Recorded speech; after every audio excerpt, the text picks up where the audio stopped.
बिस्मिल्लाहिर्रहमानिर्रहीम। अस्सलाम वालेकुम। क्या हाल है तमाम दोस्तों का। उम्मीद करता हूँ कि सब खैर आफियत से होंगे।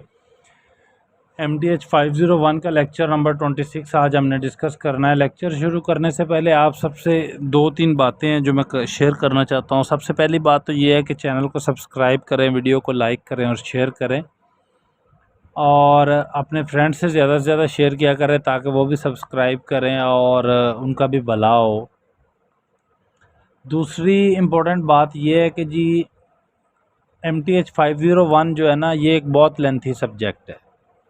इसके क्वेश्चंस जो हैं वो बहुत लेंथी हैं। इसी तरह ही MTH 401 है जो डिफरेंशियल इक्वेशन है, वो भी बहुत लेंथी है, लेकिन उसका सिलेबस इजी है। इसका सिलेबस थोड़ा सा डिफ़िकल्ट है, लेकिन मेरी कोशिश यही है कि मैं इसको आपके लिए इजी बनाऊं। तो ये जो लेक्चर डेली के 2 या 3 लेक्चर अपलोड होते हैं ना, आप उनको ही जस्ट समझ लिया करें तो ये आपके लिए बड़ा फ़ायदेमंद रहेगा। क्योंकि एक दिन में ही सारा समझ लेना जो है ना वो भी नहीं होता है। इसके साथ साथ आपकी दूसरे सब्जेक्ट्स की भी प्रिपरेशन होती रहे और ये भी आप समझते रहें। तो इसलिए अगर डेली के 2-3 लेक्चर्स भी अपलोड होते हैं तो उनके ऊपर ही कनात किया करें और दुआ किया करें कि अल्लाह पाक सबकी परेशानियों को दूर करे और खुशियाँ अता फ़रमाए और जो भी मुश्किलात हैं सबको आसान फरमाए। चलते हैं लेक्चर की तरफ। लेक्चर है हमारा चेंज ऑफ बेसिस। इससे पहले हमने लेक्चर नंबर 23 या 24 में हमने एक टॉपिक पढ़ा था बेसिस के बारे में। आज उसी टॉपिक को हमने पढ़ना है, लेकिन एक बेस से हमने दूसरी बेस में जाना है। इसमें से वो study how C coordinate of x and B coordinate of x are related for each x in V। इसके बारे में हमने थोड़ा सा पढ़ना है। इसकी मिसाल ये है कि जी अगर आपके पास एक कोऑर्डिनेट है, ये x है, C का कोऑर्डिनेट है, C कोऑर्डिनेट ऑफ x है। अब आप इससे बेस B वाले कोऑर्डिनेट में जाना चाहते हो, मतलब B कोऑर्डिनेट ऑफ x में जाना चाहते हो, तो आज हमने ये वाला मेथड पढ़ना है। या B कोऑर्डिनेट ऑफ x से C कोऑर्डिनेट ऑफ x में जाना चाहते हो, तो आज हमने ये वाली चीज़ डिस्कस करनी है, कैसे जाएंगे। ठीक है। सबसे पहले हमारा जो इस्तकबाल करती है वो एक एग्ज़ाम्पल करती है। एग्ज़ाम्पल में वो हमें कह रहा है कि जी consider two base B is equal to B1 B2 and C is equal to C1 C2। ठीक हो गया। For a vector space V, एक वेक्टर स्पेस है, उससे आपने दो बेसिस को ले लिया है। जब आपने उसमें से दो बेसिस को ले लिया है, ये मैं थोड़ा सा जूम कर दिया इसको, दो बेसिस को ले लिया जिसमें जो कि आपके पास B is equal to B1 B2 है और C is equal to C1 C2 है, एक वेक्टर स्पेस में। अब आगे उसने क्वेश्चन में ही आपको B is equal to 4C1 plus C2 and B2 is equal to minus 6C1 plus C2 दे दिया। अब ज़रा इसको थोड़ा सा समझ लें। थोड़ी देर के लिए आप इमेजिन करें कि आपके पास ये चीज़ जो है ये बेस नहीं है, ये आपके पास बेस नहीं है, आपके पास बेस ये है और इसके जो वेक्टर्स हैं B1 और B2 उसकी वैल्यू उसने ये दे दी है थोड़ी देर के लिए। उसके बाद हमने पढ़ा हुआ है कि जो बेस के जो वेक्टर्स होते हैं उनको हम लीनियरली उनको हम लिख सकते हैं, जैसे कि x की फॉर्म में x is equal to 3B1 plus B2, इस फॉर्म में हम लिख सकते हैं ना। मतलब कि C1 B1 plus C2 B2, इस फॉर्म में हम लिख सकते हैं ना। ये फॉर्म का नाम मेरे ज़हन से स्किप हो गया अभी, लेकिन खैर समझ जाइएगा इसको, इस फॉर्म में लिख सकते हैं। तो हमारे पास उसने x वेक्टर जो है वो दे दिया, उसकी वैल्यू उसने दे दी है। अब वो कहता क्या है, कहता है जी बी कोऑर्डिनेट ऑफ एक्स जो है वो आपके पास है 3 और 1। ये ज़रा देखें कि x के जो b कोऑर्डिनेट है वो कौन कौन से हैं। b1 के साथ क्या वैल्यू आ रही है 3 और b2 के साथ क्या आ रहा है 1। तो x के b कोऑर्डिनेट आपके पास उसने दे दिए हैं और कहता है फाइंड करने हैं x के c कोऑर्डिनेट ऑफ x आपने फाइंड आउट करना है। ठीक हो गया यहाँ तक। अब हमने फाइंड क्या करना है जी, c कोऑर्डिनेट ऑफ x। तो हमने ये लिखा, अब c कोऑर्डिनेट ऑफ x किसके इक्वल है, हम x की जगह पर x की वैल्यू रख देते हैं।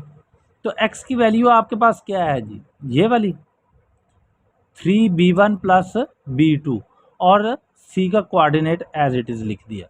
अब हमें पता है कि हम इसको, इस फॉर्म को, ये जो मैंने अंडरलाइन की हुई है बॉक्स में रेक्टेंगल में, इसको हम अलग-अलग करके भी लिख सकते हैं। लेट्स सी यहाँ पर b2 है, b3 भी होता तो हमने उसको भी प्लस b3 कर देना था। ठीक है, अच्छा जी। अब ज़रा हम क्वेश्चन की नोयत की तरफ चलते हैं कि क्वेश्चन हमें क्या कह रहा है।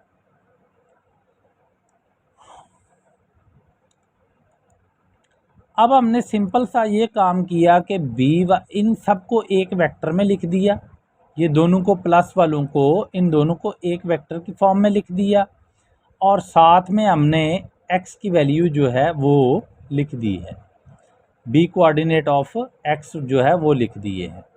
ठीक हो गया। अब हमें b1 की वैल्यू भी गिवन है और b2 की वैल्यू भी गिवन है। ज़रा b1 की वैल्यू की तरफ जाते हैं। b1 की वैल्यू आपके पास क्या है जी, 4 और 1 है। ये b1 coordinate c coordinate of b1 4 1 आ गया। इसी तरह c कोऑर्डिनेट ऑफ b2 जो है वो आपके पास ये आ गया। ठीक है, इसको अब हमने इन दोनों वेक्टर्स को, इसको और इसको हमने इस फॉर्म में लेकर आना है। ठीक है, तो b1 c coordinate of b1 जो है उसकी वैल्यू लिख दी और c कोऑर्डिनेट ऑफ b2 की वैल्यू हमने लिख दी। तो हमारे पास एक ये मैट्रिक्स बन गया और ये x वाला जो है ये एज इट इज़ ही हमारे पास चलता आया। अब हमने इनको मल्टीप्लाई किया तो हमारे पास ये आंसर निकल आया है। ठीक है जी, आगे चलते हैं। आगे हमारे पास एक थ्योरम है। थ्योरम में वो कहता है let b is equal to b1 up to bn and c is equal to c1 up to cn be the basis of a vector space v। किसी वेक्टर की बेसिस हमने ली हुई हैं जो कि b और c हैं और उनके वेक्टर्स कौन से, b1 से bn तक और c1 से cn तक। देन द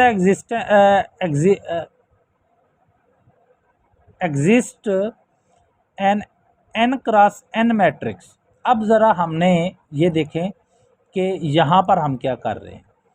ये लिखा है P और C की तरफ एरो का मुंह है और B लिखा हुआ है। इसका मतलब क्या है, इसका मतलब ये है कि आप B कोऑर्डिनेट से C कोऑर्डिनेट में जा रहे हैं। ठीक है, अब आपने एक्स सी फाइंड आउट करना है। मसलन ये आपने एक्स सी, वो आपको क्वेश्चन में कह देता है कि C coordinate of X find out करें, तो उसका फॉर्मूला क्या है आपके पास, उसका फॉर्मूला है आपके पास, जबकि उसने आपको बी कोऑर्डिनेट ऑफ एक्स दिए हुए हैं तो उसका एरो हेड जो है वो इस तरफ होगा सी की तरफ और यहाँ पर एक्स बी आ जाएगा, मतलब कि बी कोऑर्डिनेट ऑफ एक्स आ जाएगा। ये आपके पास फॉर्मूला है। ठीक हो गया। या नीचे उसने स्टेटमेंट में भी लिखा है the column of P B to C are the C coordinate vector of the vectors in the basis B.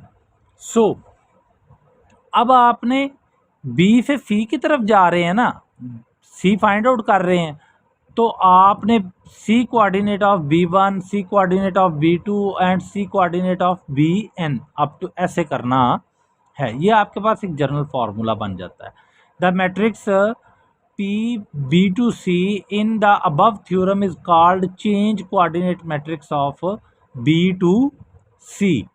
Change coordinate matrix of from B to C. इसको हम change of coordinate matrix of B to C पढ़ते हैं। आगे चलते हैं। आगे हमारे पास ये लेक्चर थोड़ा सा ट्रिकी से किस्म का है, लेकिन आपने परेशान नहीं होना है। अच्छा, अब ज़रा ये देखें कि हमारे पास उसने कहा है कि जी the column C coordinate B coordinate to C are linearly independent because they are the coordinate vectors of the linear independent set B. Thus B coordinate of C is invertible. अब ये इन्वर्टिबल भी होते हैं। Invertible कैसे होते हैं? मैंने पीछे आपको रिलेशन लिख के दिया हुआ था कि x C coordinate of x is equal to होता है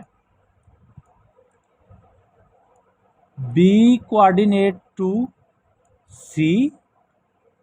ठीक है, किसके इक्वल क्या है? साथ इसके B कोऑर्डिनेट ऑफ x।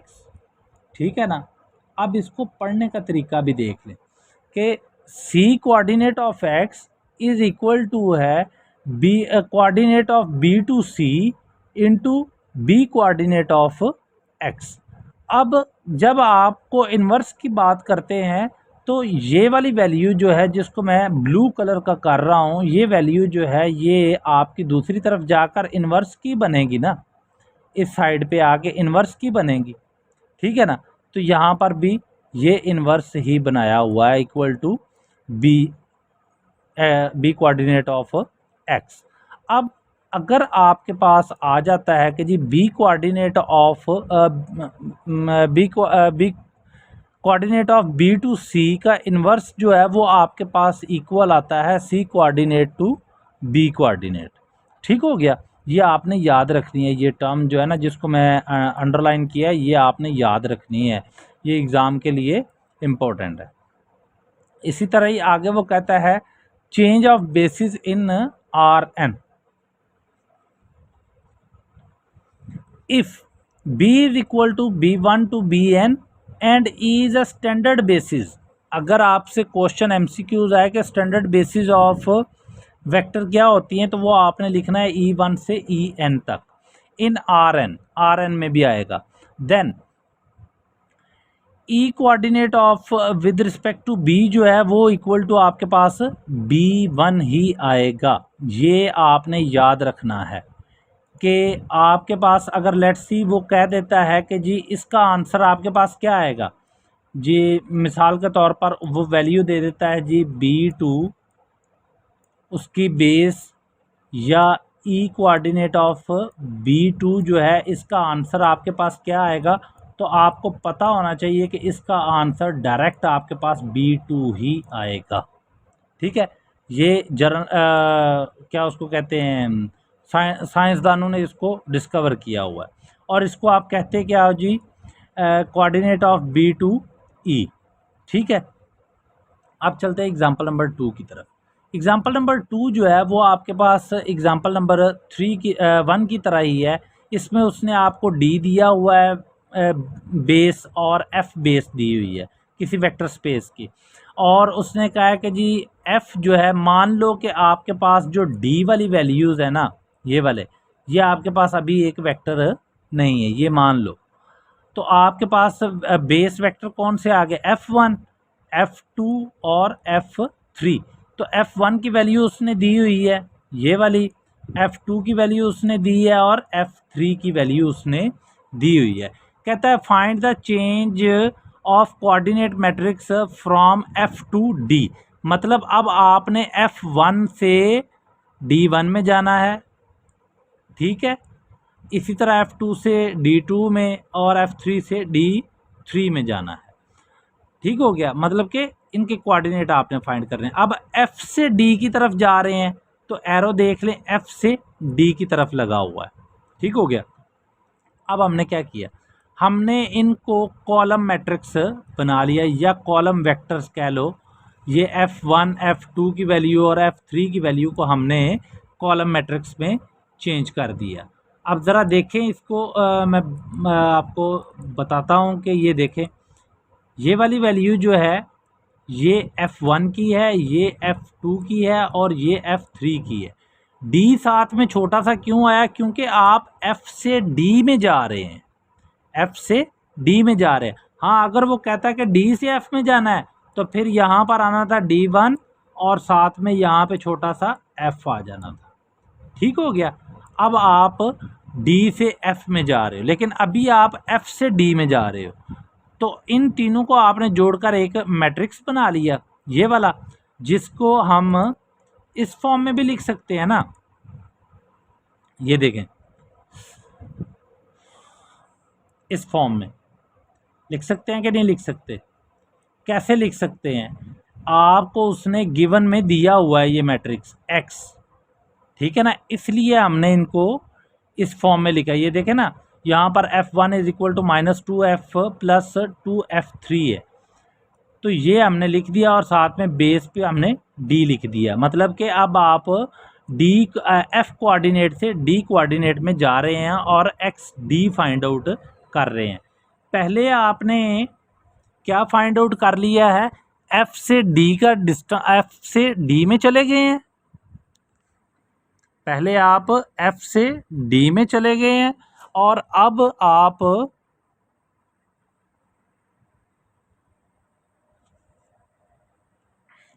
आप क्या कर रहे हैं कि साथ में आपने ये देखें कि आप इनको X वाले मैट्रिक्स को दोबारा फिर जो है वो तोड़कर लिख सकते हैं ना। ऊपर आपने एक एग्जांपल में इस तरह किया हुआ है कि B1 और B2 को आपने सेपरेट करके लिख दिया, ठीक है। अब आपके पास जो है वो F1D, F2D और F3D आ गया, ठीक हो गया। और साथ में आपके पास X मैट्रिक्स आ गया, ये X की वैल्यू है, ठीक है ना, X मैट्रिक्स आ गया। अब आपने ये F1D, F2D और F3D जो है ये आपने ऊपर फाइंड आउट किया हुआ है, जो कि ये है, मतलब F से D कोऑर्डिनेट में आप जब गए हैं तो वो वाला है ये मैट्रिक्स। ये वाला जो मैट्रिक्स है ना यहाँ पर, इसका मतलब है कि आप F से D कोऑर्डिनेट में गए हुए हैं, तो यहाँ पर ये मैट्रिक्स लिख दिया और यहाँ पर आपने X वाला मैट्रिक्स जो कि आपको क्वेश्चन में गिवन है वो वाला मैट्रिक्स आपने लिख दिया और दोनों को मल्टीप्लाई किया तो आपके पास ये आंसर आ गया। अच्छा जी, होप सो आपको यहाँ तक समझ आई होगी। आगे एग्जांपल नंबर 3 है।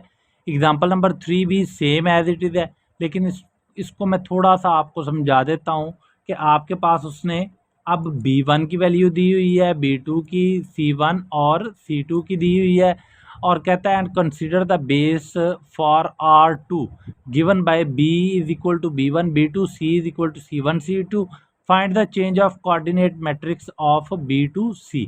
अब आप B से C की तरफ जा रहे हैं। अब आप किस में जा रहे हैं? B से C की तरफ जा रहे हैं। तो जिसकी तरफ जा रहे हैं वो आपकी बेस होगी, मतलब वो आपके पास इस जगह पर आएगा जिस मैट्रिक्स की तरफ जा रहे हैं।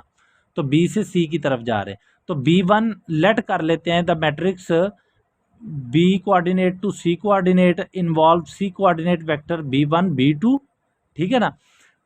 मतलब कि आप C कोऑर्डिनेट में जाना है ना, तो C कोऑर्डिनेट में जाने से के लिए आपको B1 और B2 की ज़रूरत पड़ेगी, ठीक है। तो लेट कर लेते हैं कि हमारे पास जो है ना B1 जो है वो इज़ इक्वल टू है X1 X2 और B2 जो है वो आपके पास Y1 Y2 आ गया, ठीक हो गया।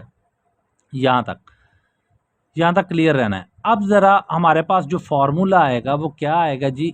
अगर आप ये देखें ना कि आपने क्या किया कि B1 से C coordinate of B1 is equal to क्या आपके पास आ रहा है? X1 X2, और ये इक्वल क्या आ रहा है आपके पास? B के। कैसे B1 के आ रहा है भाई? आपने पीछे एक थ्योरम पढ़ा हुआ है, ठीक है ना, जिसमें E वाला लिखा हुआ था, तो इसलिए ये B1 के इक्वल आ रहा है और ये B2 के इक्वल आ रहा है। तो आपने सिंपल सा काम किया कि C1 C2 B1 B2, नीचे यहाँ पर आपने ये मैट्रिक्स लिख दिया, C1 की वैल्यू लिख दी, C2 की, B1 की और B2 की वैल्यू आपने लिख दी। यहाँ पर ये वाला जो एरिया है जिसको मैंने ब्लू किया हुआ है ये आपके पास C1 C2 की वैल्यू है, और जिसको मैं रेड कर रहा हूँ ये आपके पास B1 और B2 की वैल्यू का मैट्रिक्स है। अब आपने इसको रिड्यूस रो एचेलॉन फॉर्म में लेके ऑगमेंटेड मैट्रिक्स बनाकर और एंड के ऊपर आपके पास ये रिलेशन आ गया, जो कि आपके पास दो मैट्रिक्स निकले हैं B1 और C कोऑर्डिनेट ऑफ B1 और C कोऑर्डिनेट ऑफ B2, मतलब x1 की वैल्यू और x2 की, y1 की वैल्यू और y2 की, उनका आपने एक मैट्रिक्स बना दिया है। होप सो यहाँ तक समझ आई होगी। अब आगे चलते हैं। आगे हमारे पास लेक्चर नंबर 4 एग्जाम्पल नंबर 4 है, इसको आप खुद देख लें। यही था आज का हमारा लेक्चर। उम्मीद करता हूँ कि आपको समझ आई होगी। अगर कोई इशू हो तो डिस्क्रिप्शन में व्हाट्सएप नंबर लिखा हुआ है, आप मुझसे कांटेक्ट कर सकते हैं।